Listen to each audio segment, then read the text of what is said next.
This is the Average Joe Strongman Show.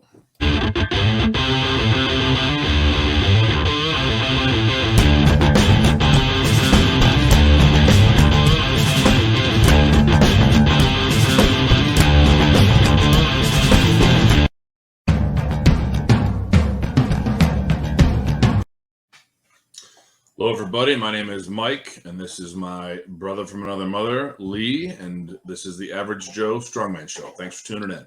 Hey, what's up, everybody? We got a great show for you tonight. We've got our, I believe, Mike, our first international guest, right? First international guest. Her name is Kikki Berli-Johnsen. I hope I didn't screw that up. She can tell me when she comes on here in a minute. Wife and a mother. She has 6 children, 4 grandchildren. She's a journalist by trade. She's from Norway. She's 6-time Norway's Strongest Woman.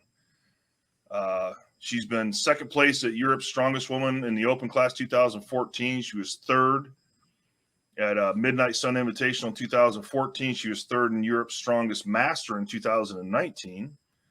Fourth place World's Strongest Master in 2017. She was 6th place in 2018 and 19. Second place Norway's Strongest Woman 2006-2007. 6th place Europe's Strongest Woman 2007. She's been to the Arnold 3 times. She's a world record holder in the truck pull, was set in Dubai in 2016. She holds the Norwegian Atlas Stone record for women at 139 kilograms, so about 306 pounds. And then I thought this was really interesting. At the Midnight Sun Invitational in the summer 2014, she did her first plane pull, and she beat Donna Moore in that event. Now, how awesome is that? Crazy. Wow. So she's strong. Yeah, she's ridiculously strong. Like I said, I met her back in 2017 official Strongman Games in North Carolina, and just a fantastic athlete, and we're excited to have her on. So without any further ado, we're going to bring her on. Stand by.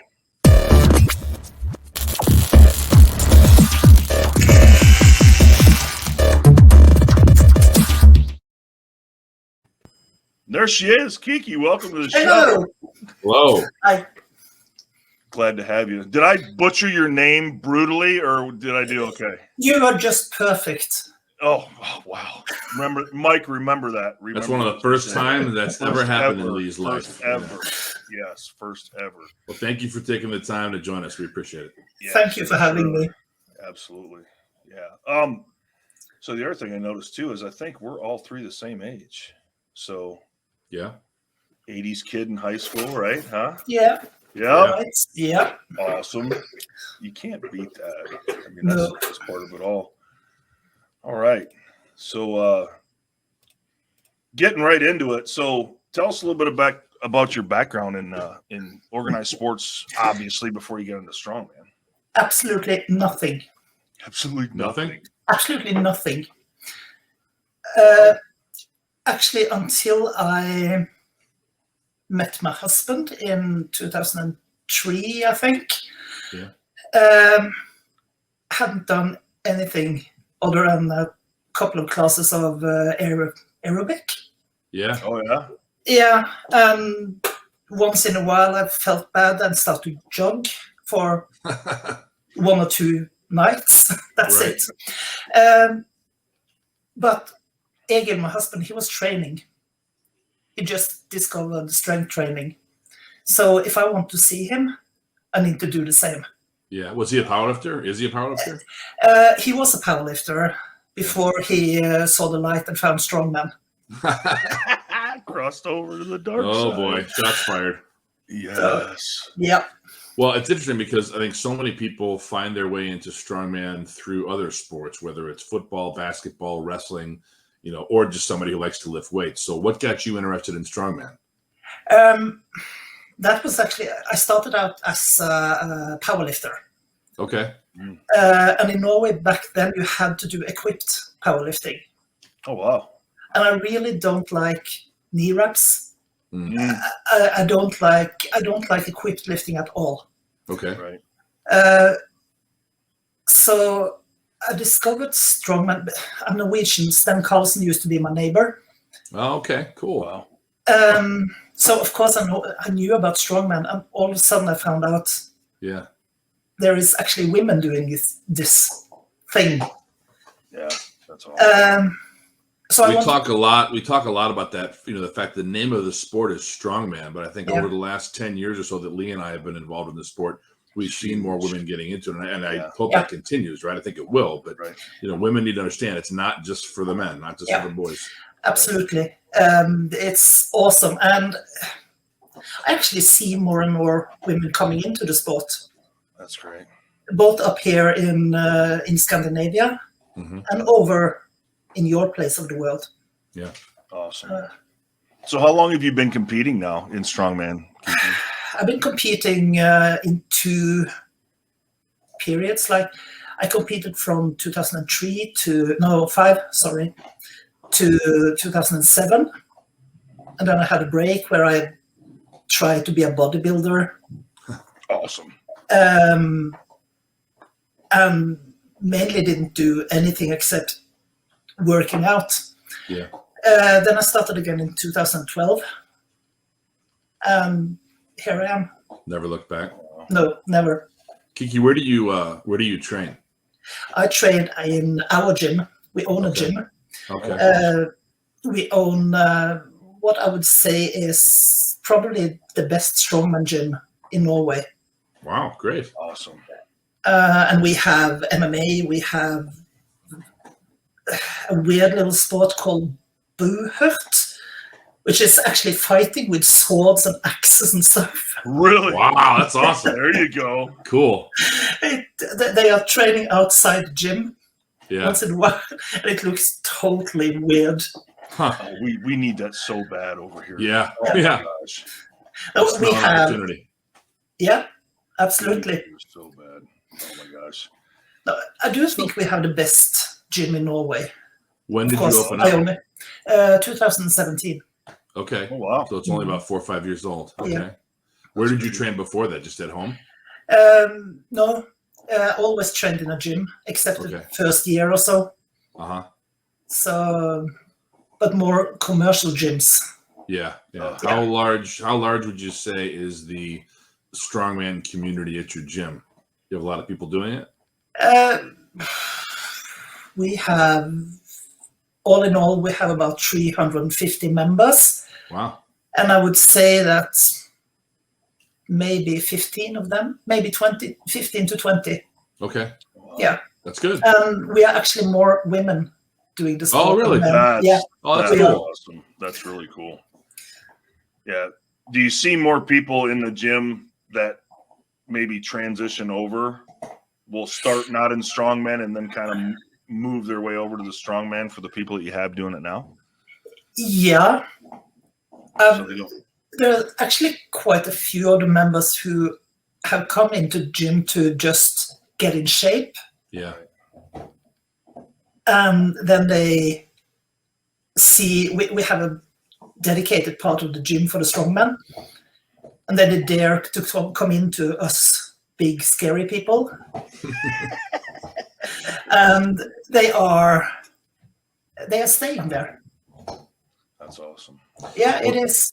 It's funny you bring that up, the big scary people. I think that's one of the things that Lee and I have talked to so many people about on the podcast, about how the community of athletes, the people, the camaraderie, the brotherhood, the sisterhood, that's really what draws people to it and kind of keeps them in it, right? Yep. And you see these big scary people who you think, are going to be, so intimidating. But then you talk to them, you hang out with them, you lift with them. It's like, oh, they're pretty nice. They're pretty cool, right? I think most of, let's say the men, because they are most of the time they are bigger, they are more scary. Most of them are like big teddy bears. Yeah. Yeah. Actually, when you get to know them. Yeah, for sure. So, well, and that kind of leads me into my next question too. So, in that, and Mike actually started it. So, what differences do you see? I mean, you've traveled, obviously, you've been to the U.S., you've been all over internationally competing. What differences do you see in the sport between what we've got going on over here in the U.S. and what you see like in Norway or in Scandinavia or in Europe? What differences do you see? We have less federations. Oh wow, really? In Scandinavia, yeah, in Europe, yes. We Okay. don't have like the official Strongman Games or Dion's Strongman Corporation. Mm-hmm. You have the USS, don't you? Yeah. We don't have that pro amateur level like you have. Mm-hmm. We are all strong men, strong women. Okay. Oh wow. Okay. Yeah. That's interesting. We were talking about it at home. When you compete in Europe, you get prizes like cash prizes. Yeah. Not depending on your pro card, Okay. but on how you actually do it in the competition. Okay. Oh, Yeah. gotcha. So there's So really no. So is there not a pro and amateur level over there then? Yep. No, it's just all one. Yep. Wow.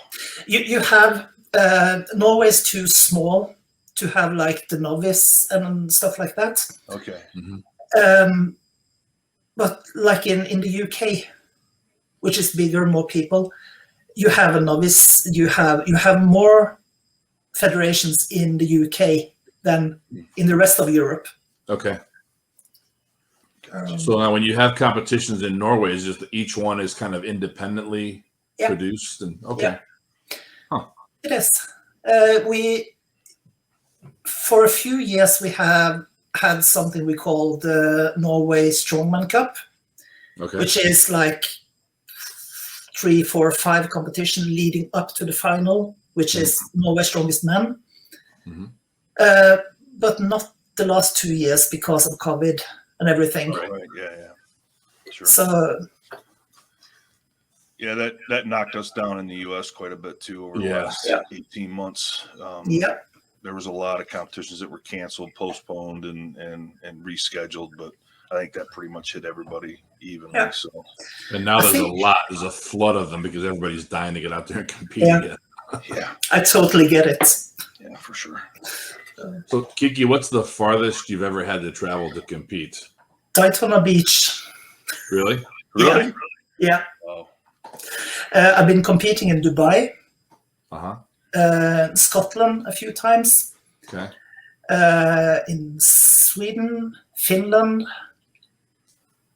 Barcelona, doing the Arnold Barcelona. All right.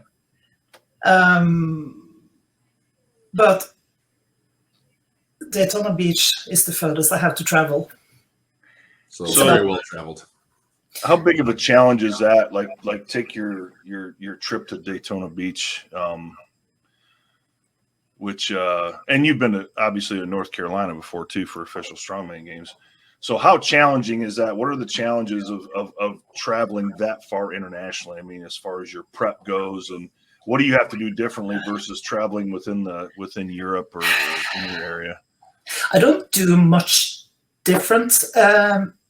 I will stop to train a bit earlier, like in November when I'm going to Daytona again. Uh-huh. I will stop the training the weekend before the competition because we're leaving Monday. Maybe I will try to get just one training session in when I'm in Daytona. We'll see how the body feels. So I don't think there's much difference. The most difficult thing is to get my bag with my training gear in. Right. So important. Yeah.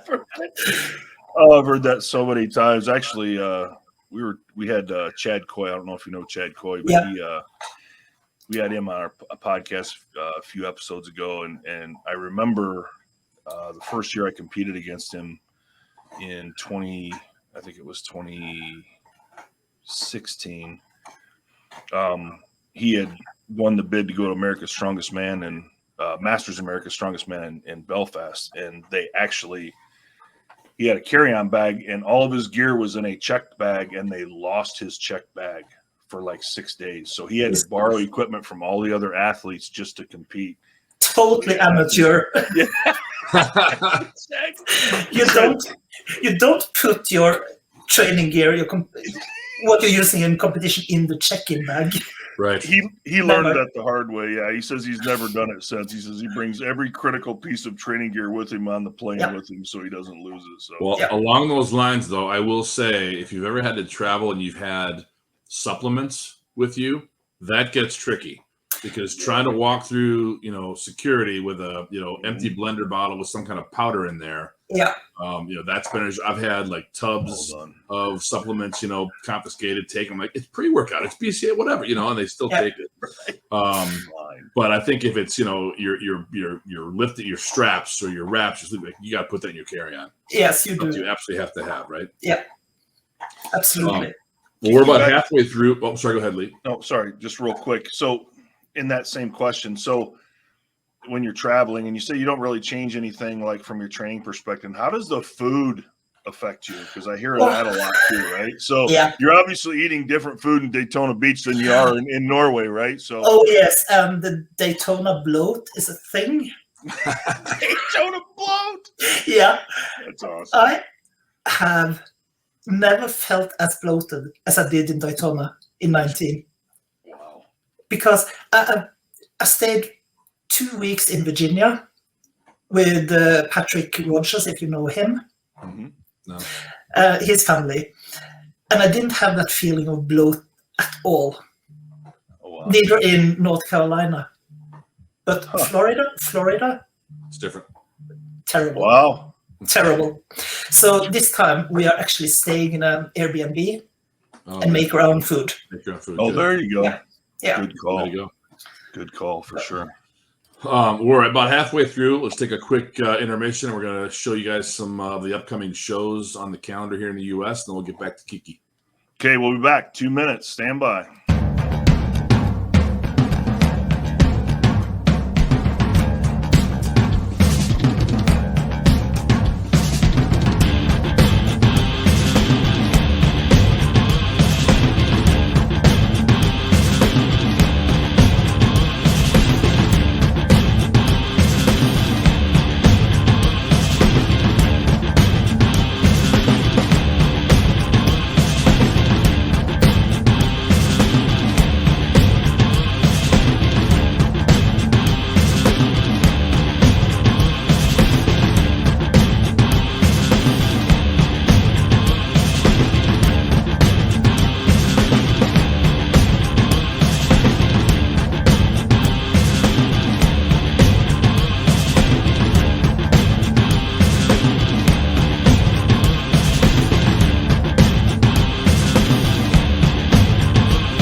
All right, and we're back. So, Kikki, I know you just recently competed in Norway Strongest Woman, and I know you had to pull out. There's this has been something that we talk about in a lot of the podcasts about, trying to stay healthy and the strategy of being smart in how you train and how you compete and being in the decisions that you have to make in order to ultimately reach your goal. So can you talk about that a little bit? I know you had a back injury or a back problem, and unfortunately you had to pull out of the competition. But Mike and I were talking about this before the podcast, and so few, and I think it's even more critically important with masters athletes, is you have to understand that there's a lot of strategy in strongman, and that there's also that you have to know your body and you have to know what's coming up in order to make the decisions that you make. Can you talk about that a little bit? Oh yeah. What I did very wrong with that competition was that I actually started because my gut told me don't do the competition. My main goal has been OSG all the time. Okay. Since 19, has been what I'm training for. And I didn't feel like doing the competition, but because Clint had programmed me and I felt I had to do it, not because of him, but the expectations from everyone. Sure. I did it, and I don't know if it was the driving up to Fefor, which is about 5.5 hours. If it was a very soft bed, I don't know, but my back tightened up during yoke. And my big goal at OSG is to do the full deadlift ladder. So I was like, okay, I can't have this now. I talked with Egil and my husband, and he said, do the next event, which was the carry and drag. It went okay, but my back was just tighten up. Yeah. So I slept. We had 2 days for the competition. I slept very little that night, thinking a lot. And then in the morning, I woke up and I was still very, very tight. So I talked with my first ever coach, and she said, if you were my athlete, I would say pull out. So I just needed someone to tell me to pull out, because the main goal was 9 weeks in front of me. Yeah. So that was actually, I think it's the smartest thing I've done in my career as a strong woman so far. It may be the smartest, but I know how difficult that has to be. Right? It was, it was terrible when I saw the other girls competing, and I saw what they did, and I knew what I was able to do. Right. And I insisted on handing out the trophies. Because I was giving away my title. Yeah.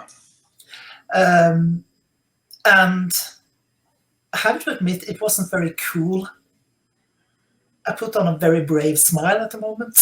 Sure. It was like, I seem very happy if you see the pictures. I look very happy. Yeah. Sure. But inside here, not as happy. Like we've all been there at certain points, right? I mean, not maybe at that level, but I mean, we've had those moments, right? Yeah. I know Lee has. I have. I mean, Lee, we've talked about that a lot. Yeah, it's a tough.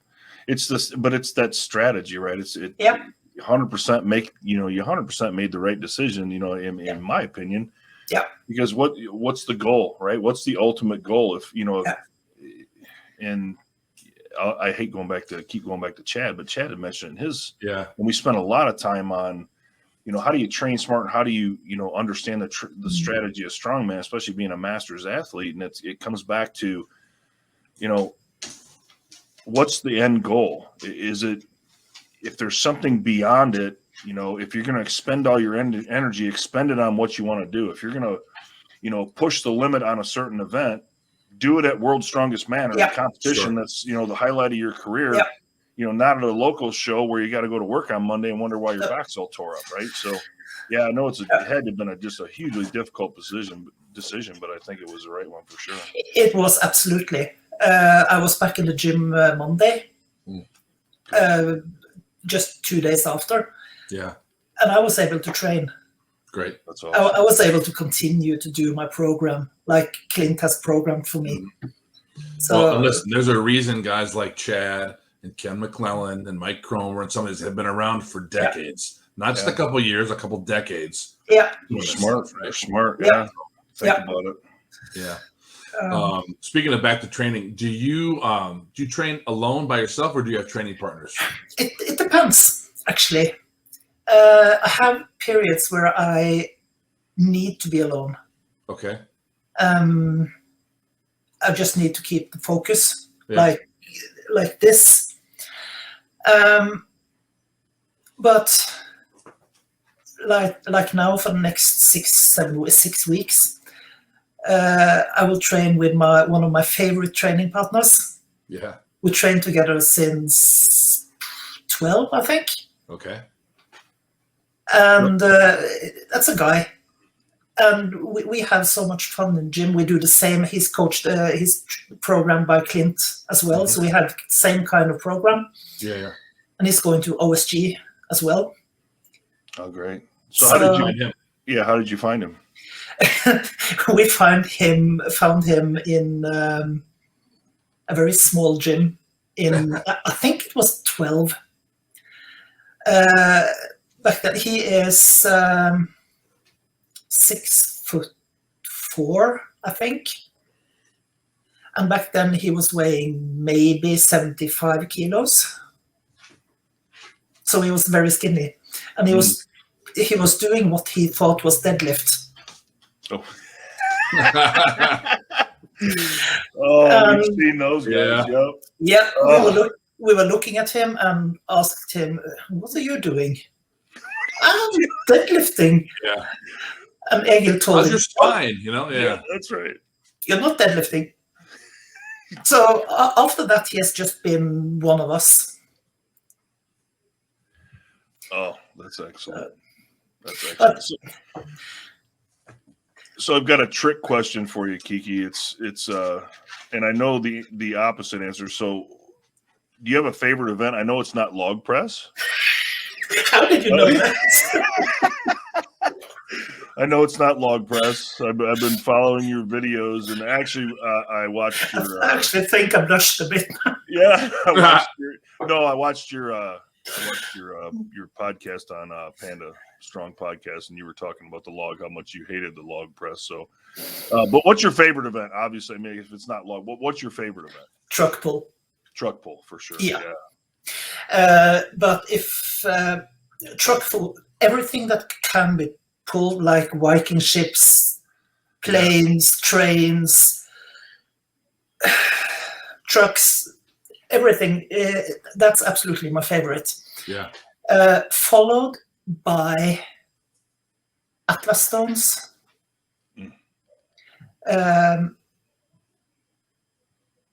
And I think deadlift and sandbag medleys are the same on third.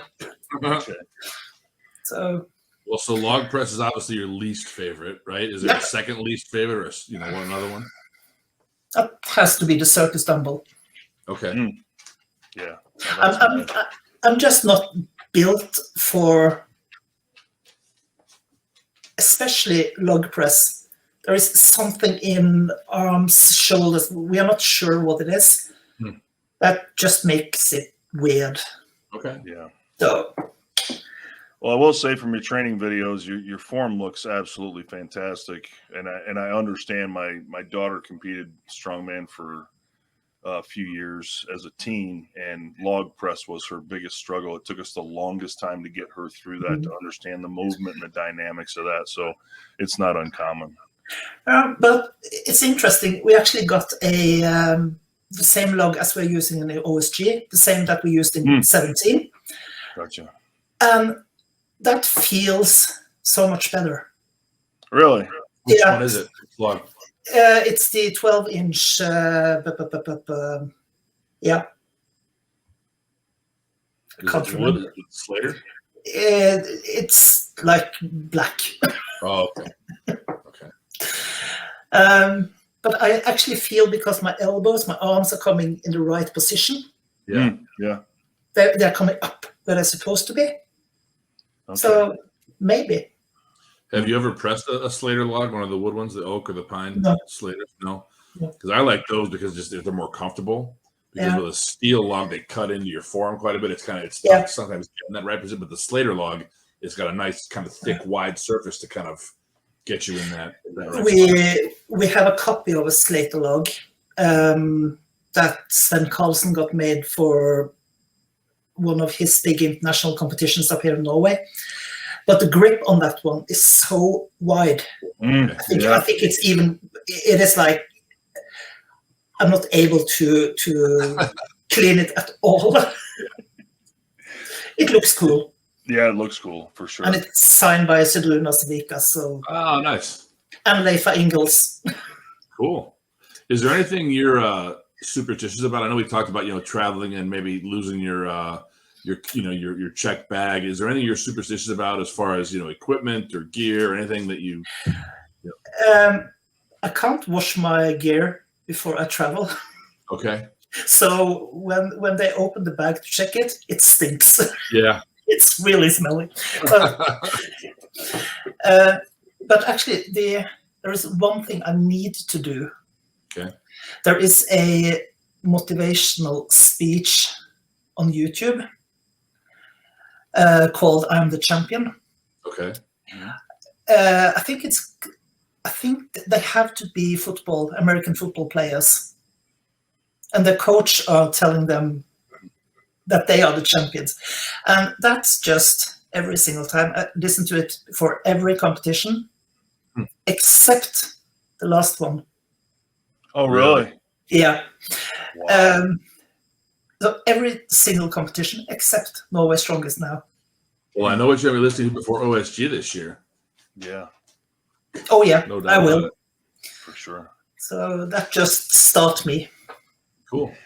So how switching gears a little bit, Kikki. So obviously I would think that your family's very supportive of your strongman career. Can you tell us a little bit about that? My family is absolutely, like my husband and my kids are absolutely amazing. Yeah.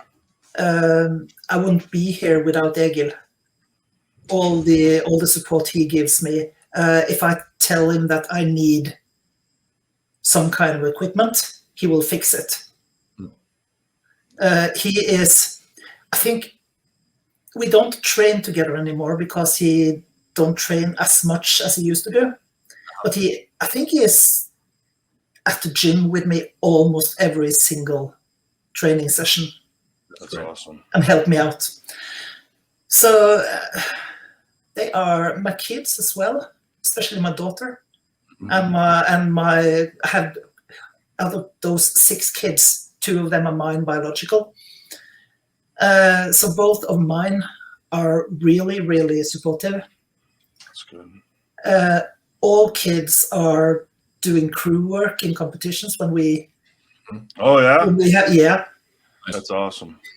So they're awesome. My parents don't like it. No. No, especially my mom. I can't wear a top like this next to my mom. Oh no. Because those muscles, Kikki. That's great. Yeah. That's awesome. That's great. So I don't talk about competing with them. Okay. Unless it's truck pull, because she loves truck pull. Oh, good. Nice. Good. Yeah. There you go. You're bringing her along. She'll come along. Well, we're about out of time, but I want to ask one last question before we sign off here. What is the best piece of advice you would give somebody just starting out in the sport of strongman? Male, female, doesn't matter, just anybody. I would say find one of the big scary guys or girls in the gym. Yeah. Listen to them and start to compete. Yeah. Yeah, because you need experience competing. Yep. To be a good strongman. That's awesome. It's good Great advice. advice. Yeah. Great advice. Well, thank you so much, Kikki. This has been awesome. Really appreciate taking the time to join us. Thank you for having me. I wish you the best of luck in Florida.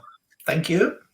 You're welcome. Yeah, and we could keep going for hours. That just means we're going to have you back. So after you get back from Florida, we need to have you back on again so you can tell us about your trip. Hopefully not bloated this time. Yeah. Hopefully not. No Daytona bloat for sure. Yeah. All right. Well, that'll be it for this podcast, and we'll see you at the next one. Thanks, Kikki.